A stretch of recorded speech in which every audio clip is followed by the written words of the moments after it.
ஒரு பெரிய காட்டுல லீலுன்னு ஒரு சிங்கக்குட்டி வாழ்ந்துச்சு. பார்க்கிறதுக்கு ரொம்ப அழகா இருந்தாலும், மனசுல எப்பவும் ஒரு சோகம் குடிச்சிட்டு இருந்து வந்துச்சு. மத்த விலங்குகள் சந்தோஷமா விளையாடும்போது, லீலு மட்டும் தூரமா உட்கார்ந்து, "நான் ரொம்ப பலவீனமானவன். மத்தவங்கள மாதிரி வேகமா ஓடவும் முடியல. உயரமா குதிக்கவும் முடியல. எனக்கு என்ன திறமை இருக்குன்னு" நெனச்சு நெனச்சு வருத்தப்படும்.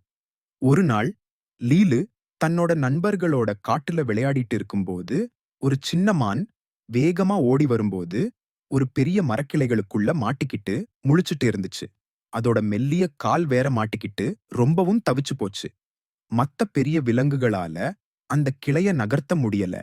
சின்ன விலங்குகளுக்கு என்ன பண்றதுன்னே தெரியல. எல்லாரும் பயந்து போய் என்ன செய்யலாம்னு யோசிச்சுட்டு வந்ததாங்க. அப்போ லீலு, இதுவரைக்கும் தனக்கு எந்த திறமையும் இல்லன்னு நெனச்சு சோகமா இருந்த லீலு, யாராவது மான காப்பாத்தணுமேன்னு நெனச்சு, கொஞ்சம் தயக்கத்தோடயே முன்னாடி வந்துச்சு. லீலு சுத்தி முத்தி பாத்துச்சு.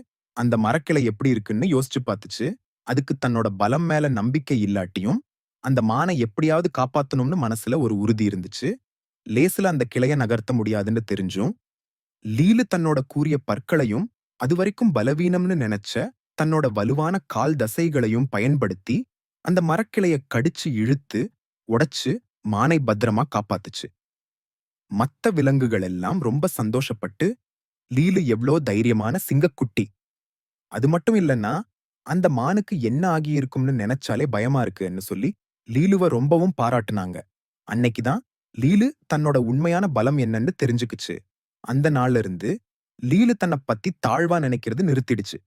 தனக்குள்ளயும் ஒரு தனித்துவமான திறமை இருக்குன்னு புரிஞ்சுகிட்டு, ரொம்ப சந்தோஷமாவும், நம்பிக்கையாவும் வாழ ஆரம்பிச்சுது. அது மட்டும் இல்ல, மத்தவங்க கஷ்டத்துல இருக்கும்போது, தன்னால முடிஞ்ச உதவிய செய்யணும்னு லீலு முடிவு பண்ணுச்சு.